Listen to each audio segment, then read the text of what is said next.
Hi everyone, so we're doing a construction video. This is Mrs. Ogier. And Ms. Perrier. And you're gonna see my hands a lot because one of us has to hold the camera and one of us has to construct.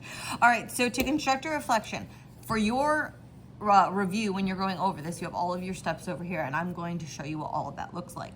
So we need to make this the same distance away from this line here. Same thing with B. It's actually really simple. You're just going to make a arc that goes over the line from point A. And you'll see that that gives you 2 points on the line itself. Do not change your compass, and you're just gonna go to those 2 intersections and swipe your compass in that direction, and then that is point A prime, which you all know that I do not want you doing this, but I forgot to grab another writing utensil prior, so that's A prime there. Okay, B, same thing. Now I could have left it the same. I'm just making it a little bit smaller because at this point, right, that's easy to find. But as you swipe this way, you can kind of get confused. So just make sure you keep yourself in line here. So this is the point that I just made, not that. That was from A. This is from B. So then I'll swipe this way, swipe. And now I'm not swiping over here because clearly I need it to intersect over that way. And then that is B prime. And because it was a segment to start, I will finish it as a segment. If I wanted to double check, I could kind of fold this over and see if they overlap the way that they should, but that's how you do a reflection. It's 3 swipes per point. So swipe, 2, 3, swipe, 2, 3, and that's how you do a reflection. For a translation, you need to copy a distance and then copy a triangle. The distance will always be given to you. Sometimes it's connected like this. Sometimes it's just a random distance over here and then you have to draw this first line. But either way, all of them have to slide that same amount. So I'll start by copying that distance. So there's my first swipe, okay?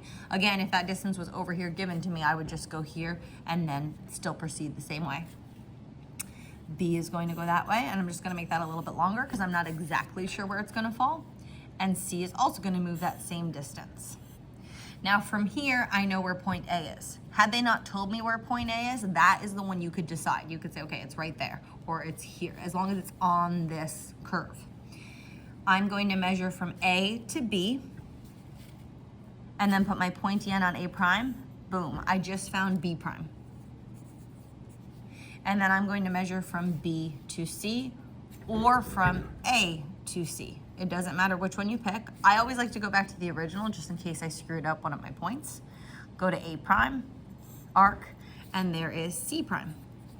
So you simply copy the distance and then you copy the segments of your triangle and then you connect all of them. And again, all of the steps to the right say this. I'm just showing it to you in a more fluid way, but this all explains that to you. All right. To determine the line of reflection, just use common sense here. Where is the line of reflection found? It's found in the middle. So I'm going to simply go between A and A prime, B prime and B, or C prime and C. It does not matter which one you pick as long as they are a matching pre-image and image pair. And you're just gonna bisect. So more than halfway, go here, same more than halfway. And then there is my perpendicular bisector. Which in this case is the line of reflection. Now mine's off a little bit. This would be completely acceptable if you had done that. As I always say, human error happens. I might have not have been exactly in the middle of that dot. Those kinds of things happen, but that would be perfectly acceptable. And then you are going to answer these questions. You should be able to answer those right now with no problem. Okay. The center of rotation. So this is some circle that happens.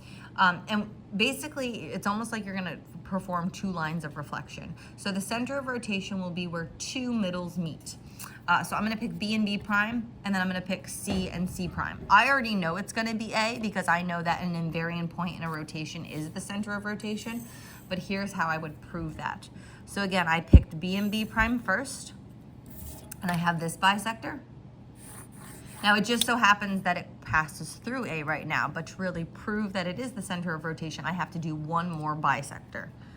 So I go C, whoop, there we go. So again, I did that same bisect construction, the one that I told you guys you would never forget. And there it is. That's my center of rotation. I already knew that's where it was gonna be, but I've proven that. So here I'm going to do it again.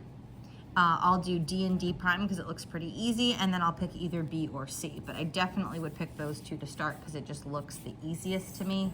because it has that empty space in between.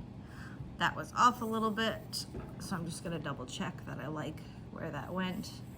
Okay, so I'm good there.